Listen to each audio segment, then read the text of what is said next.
Hello friends, स्वागत है आपका हमारे यूट्यूब चैनल जीएस कैप्सूल में। आई होप आप सभी लोग अच्छे होंगे। फ्रेंड्स, अगर आप चैनल पर नए हैं तो रेगुलर एग्जाम अपडेट्स के लिए प्लीज़ चैनल को सब्सक्राइब कर लीजिएगा। यूपी ट्रिपल एससी ने काफ़ी इंपॉर्टेंट नोटिस जारी किया है। आप सभी को पता है बीई बीटेक को जूनियर इंजीनियर सिविल की जो भर्ती आई है यूपी ट्रिपल एससी के द्वारा, उसमें अंतरिम आदेश के द्वारा अलाउ करने की बात की गई थी। तो उसमें कई सारे कैंडिडेट्स में वह पोह की स्थिति थी, डाउट की स्थिति थी कि इसमें सर क्या होगा। तो उसका ऑफिशियल अब देखिए क्लैरिफिकेशन कमीशन ने अपना पूरा बाकायदा उसका नोटिस जारी किया है, तो वो पूरा देख लेते हैं। आयोग के विज्ञापन संख्या 8 परीक्षा 2024 अवर अभियंता सिविल, जो कि मुख्य परीक्षा है, प्रारंभिक अर्हता परीक्षा से 8वां विज्ञापन है। इसके अतिरिक्त कुल 4612 पदों पर ऑनलाइन आवेदन आमंत्रित कमीशन के द्वारा किए गए हैं।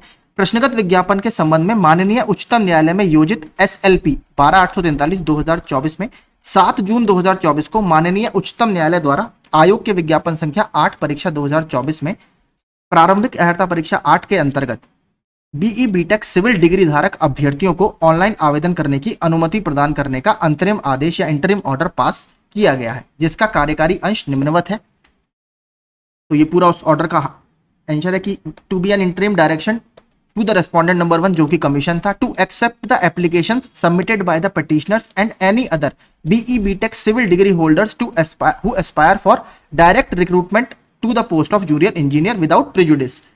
They shall be permitted to participate in the selection process pending further orders. जब तक अगला ऑर्डर नहीं आता तब तक आप इनको पूरी सिलेक्शन प्रोसेस का हिस्सा बनाएंगे। तो ये पूरा ऑर्डर का हिस्सा था।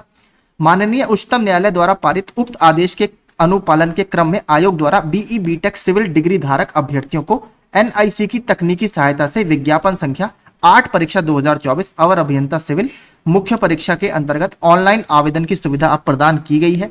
इच्छुक अभ्यर्थी प्रश्नगत विज्ञापन में उल्लिखित निर्देशों का पालन करते हुए बीई बीटेक सिविल डिग्री धारक अभ्यर्थियों हेतु वेब पोर्टल पर उपलब्ध कराए गए विकल्प का चयन करते हुए आवेदन सबमिट कर सकते हैं। तो एनआईसी में या एनआईसी ने जो वेबसाइट मेंटेन करती है, उन्होंने एप्लीकेशन फॉर्म में आपका चेंज कर दिया है। मुझे लगता है जहां तक अंदर बीई बीटेक सिविल का जो ऑप्शन है वहां पर खोल दिया गया होगा।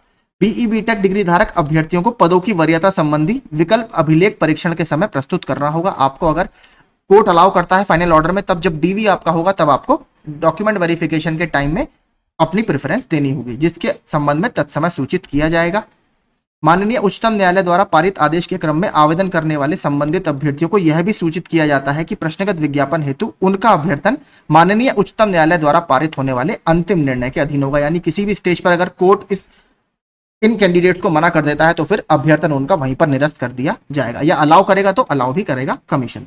उक्त विज्ञापन के अंतर्गत आवेदन करने वाले समस्त अभ्यर्थियों को यह भी सूचित किया जाता है कि जो अवर अभियंता मुख्य परीक्षा है, इसके अंतिम तिथि 13 जुलाई 2024 तथा समायोजन एवं आवेदन में संशोधित की तिथि 20/7/2024 तक विस्तारित किए जाने का निर्णय लिया गया है। तो अब आपके फॉर्म को एक्सटेंड कर दिया गया है 13 जुलाई तक, क्योंकि इसमें बीटेक कैंडिडेट अब अप्लाई करेंगे। उक्त विज्ञापन इस सीमा तक संशोधित समझा जाए और बाकी जो शर्तें आपकी सेम रहेंगी। तो ऑफिशियली डिक्लेरेशन कमीशन की तरफ से आ गया है और एनआईसी ने आपका जो पोर्टल है उसको भी बदल दिया है, ताकि बीई बीटेक डिग्री धारक इसमें आप अप्लाई कर सके। तो जितने भी BE BTech civil degree holders हैं वो अपना फॉर्म अब भरना आप शुरू कर दीजिए। 4612 पदों पर एक अच्छी अपॉर्चुनिटी आपके लिए है। तो वीडियोज आपको अच्छे लगते हो, यूजफुल लगते हो, तो प्लीज चैनल को सब्सक्राइब कर दीजिए। Thank you so much.